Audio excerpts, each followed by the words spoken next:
I know we've heard a lot of things. We've heard how to make money, which is very important from our friends and colleagues. It's very important. I won't lie to you. But also, we all know all of this is going to start from the skill part of what we do. So I would just like to speak to you about something briefly, about what you need in the marketplace. I don't want to call it the music industry, so I'm using the word market so you know it's business. Right? So I'll use that term a lot so you understand what I'm saying. And then, first of all, what we need is our skill. And then I'll subdivide that into three.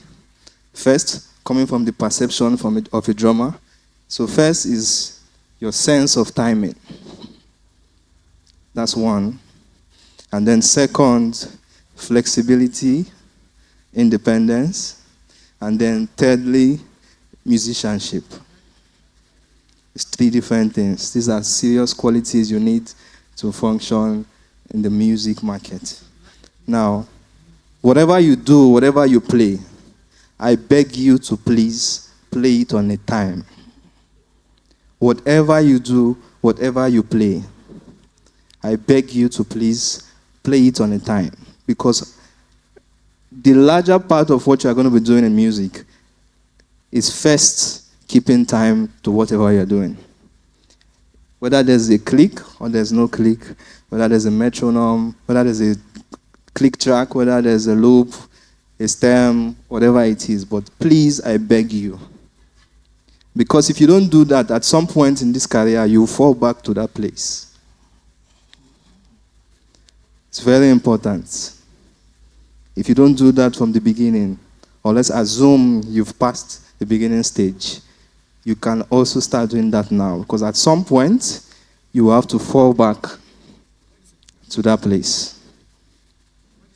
And what I would advise that you can do to get better in that place is try to play as slow as possible. No matter what you're trying to play, even if it's on 100 BPM, put it on 50 BPM and play it on 50 BPM. I'm going to experiment something with that.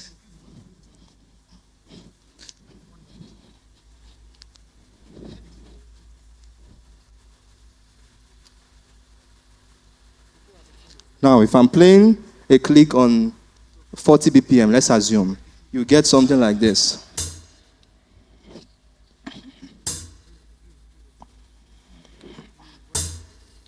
So you can see the space in between each beat. That space can either mess you up or keep you in the music. It's different when you are playing.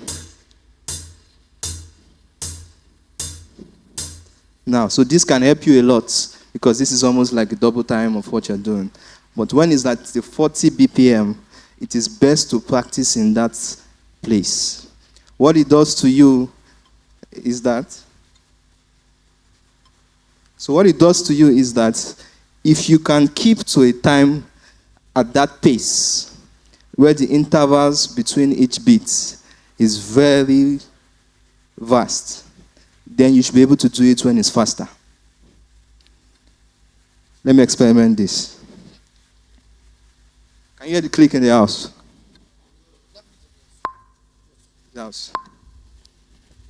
So this is 40 BPM. Now, I'm going to play something slower at 40 BPM. And I'm going to play something faster at 40 BPM.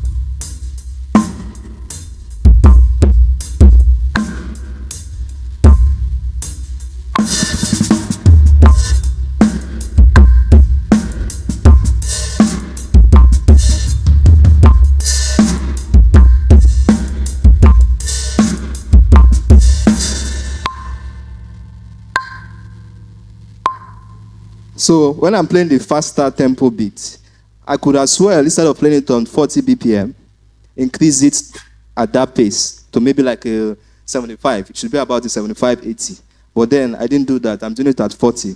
Why? Because I'm trying to build something. You get what I'm saying? So I beg you, whatever you do that concerns this instrument, make it a priority to play it on time and play it very slow. Now, secondly, is independence and flexibility. What are you trying to do when you are trying to build that? First of all, flexibility starts from your body. So you want to be flexible enough to move around as much as you can. If not, you limit yourself. And then I'm sure you know about the wrist exercises, finger exercises, ankle exercises. In case you don't know, your pedaling is actually from your ankle. There's an ankle exercise for that. All of those things. Those exercises are meant to build your body because you're trying to build flexibility on your body, then so you can play. Then another part of it to build that flexibility is setting the drum kit in a different way every other time. Right? So imagine you have a ride here. Your right hand is always here. If you choose to switch this ride to your left hand side, it means you are going to be doing that with the left hand. So it means you are going to be working a lot on the left hand. So if at all you are not consciously trying to build your left hand, just taking the right to the left hand, you are already building it. You get what I'm saying? Now, what that does later is that it builds your left hand to be able to function. That's one. It makes you approach whatever you are playing differently. For example, if my left hand is well built and I want to play something like this, I'll probably be playing it at that pace now on the left hand, something like that. But this might sound different, not because I'm playing something different, but because my left hand is that built, whatever you are playing, it changes the approach of what you are playing. You get what I'm saying? So timing, very important. Flexibility, because there's a band I used to know, and the artist is very serious with his music, that when it comes to the rehearsal, he wants certain things to come out from his music. Right? And for you to achieve some of those things, you need to work a lot with your hands. So if you don't have that kind of flexibility, you might not be able to function in that department. Yeah, so if you don't play that kind of music, doesn't mean that you might not find yourself there. You get what I'm saying? And then thirdly, musicianship. This is one very important part of music that you shouldn't joke with. Musicianship will build your approach, and then it will build your interpretation. There are people who have favorite drummers, not because of how good you are on the drums, but because of how well you interpret a song. It's two different things. There are people who are very good, respectfully speaking. One of our favorites, if it's not yours, one of my favorites is Chris Coleman. Right? A teacher, an educator in drumming. But if you listen to Chris Coleman in like a gospel music, you might not enjoy Chris Coleman. But it doesn't mean that Chris Coleman is not one of the best. Right? But this is something you need in the music market. Because every producer, as much as they like how you play, they actually want you to sound in a particular way when it comes to a song. So you might have a friend, I've experienced it, that your best friend is a producer but doesn't give you works. Doesn't give you jobs. Not because you are not good. And the irony of this is that they won't tell you. They won't tell you the reason why they don't call you or they don't send these jobs to you. But these are key factors that you need in this industry. So please don't forget, I beg you to take these three things very serious, because it's going to matter. Even if it's not now, you have to fall back to it at some point. Timing, flexibility, and then musicianship. How can you build your musicianship? Simple. Listen to anything that is titled music. whatever it is. As long as it's music, listen wide. And then secondly, criticize everything you listen. If somebody plays a song and approach it in a certain way, criticize it and just ask yourself, why would he play it that way? You might not get the answer, but it's doing something to you mentally. Am I communicating? Do you guys understand what I just said? These are important key factors that you need in the music marketplace if you want to work there. Do you have any question concerning these three factors?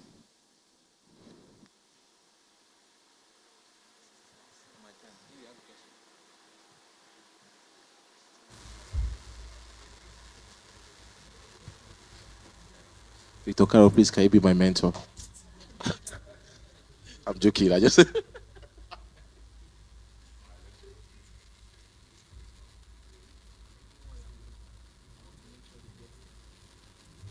Do you have any question concerning this before I move on? Or any challenge concerning these three things? I think there's somebody there. I can't see.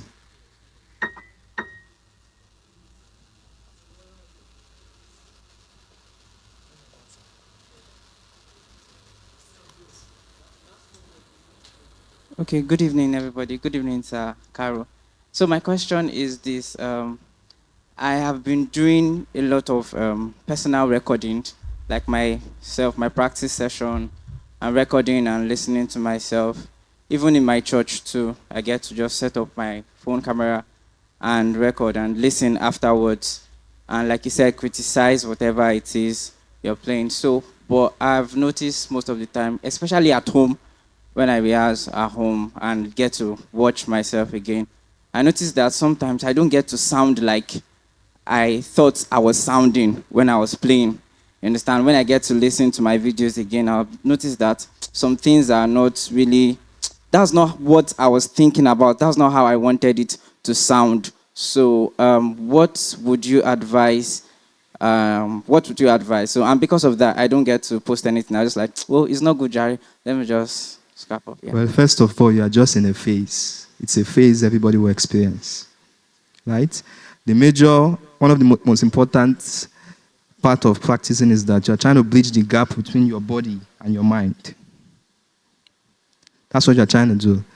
So at some point, you want to be able to think something and at least approach it, even if it's not 100%. So that's one of the basics of practice. But then you are just in a phase, right? The good thing is that you're even listening back and you can tell by yourself that this thing is not sounding. So it will be a problem if you don't see an issue with it. You get what I'm saying? It will be a problem if you don't see it. So what I would advise is that the criticism, I don't know where it's coming from. It might be that it might be precision. You don't like the way it sounds in terms of precision. It might be tone, because I know these are the two major parts that makes, whatever you do don't sound nice. First is precision. Second is tone. It's more of precision. It's simple. How do you build precision? You practice slow, but make sure you can hear every note. So what I can advise that worked for me is that up till now, I don't practice on the drum set.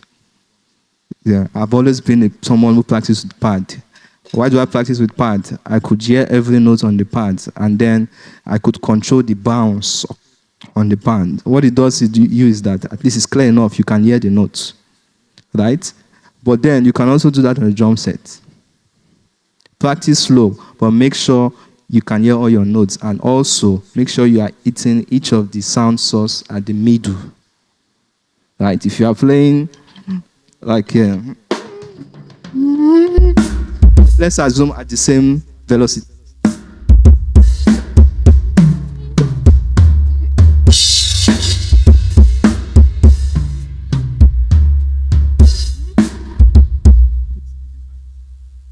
Tell the difference, so you can consciously work on that. If you use the same velocity, but you are not hitting it at the center, it's going to sound different. That's at the middle. It might sound like it's close until you record it. That's why it's very good to record yourself. Recording yourself with phone is good, but when you record through a mix, sometimes you don't even like the way you're sounding. So it's good. right? Please, I'll just take one more question.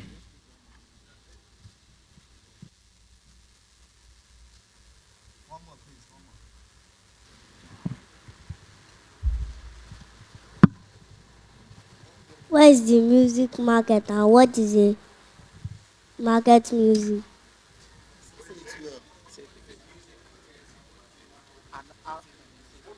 I didn't hear that.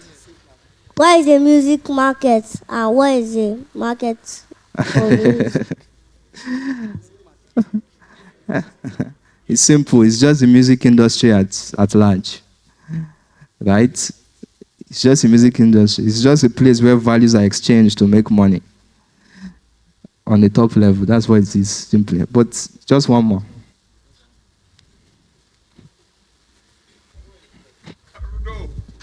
One more. I want to be, I'm not, we've had a lot of playing. Just one more. I want you people to make money. Or you don't want to make money, you just want to play. Okay, so thank Just you. one more, we're good. You spoke about approach, your interpretation. Now my question is, how do you define simplicity when it comes to interpreting music? Can you say that again? I didn't hear I you. said, how do you define simplicity when it comes to interpretation of music? Okay, it's simple. I've had that question a lot of times. So, simplicity is plain simple, right? But it doesn't mean it's different from, okay, let me put it this way. You have interpretation. Every song has multiple ways you can interpret it. I mean, the one song has multiple ways you can interpret it. You can play it simple, which means you are not playing a lot in the song. But you are giving the song what it requires. In other words, you are simple, but the energy of the song is still there. The transition is still there. So I practice that easily.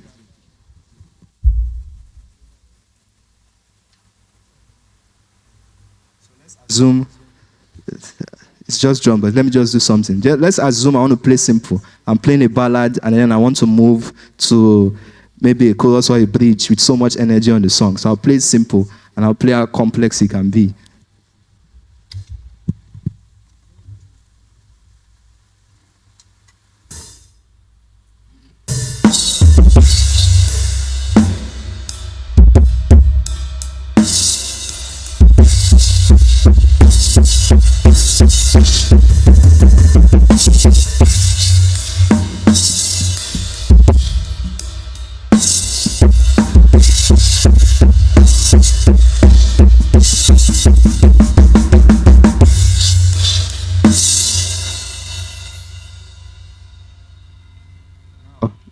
This is simple. This is simple. But then it's also relative. Because you can be in a musical situation where they don't even want the quiver. You know, you be in a situation when they tell you every roll, every transition has to be on crotchet. I'm sure you know what I mean. Note values, your crotchet, semi-quiver, semi-demi-quiver, demi-semi-quiver, all of those things. Note values. Very important. And then this is simple, but it can get complicated. So what I would advise is that the simplicity on how well you approach a song, first is dependent on the artist. I call them the visionaire. Every artist has a sound that you don't understand. They have to give you a blueprint of what it is, so you now operate in their context. You get, every artist has a sound. So sometimes some people want it simple. Some people want it a little busy. It can be the same song. So it's not about you. It's not the fact that you are playing it in a certain way. It's that you are, first of all, prioritizing what they want, because they are the visionaire. So you get. So you can actually do a song and you play it very nice. Especially when you record and the artist will come, a producer will come that I want it more busier. It's not because you didn't give the song what he wants. It's because they want a different approach to the song. You get? Did I answer your question?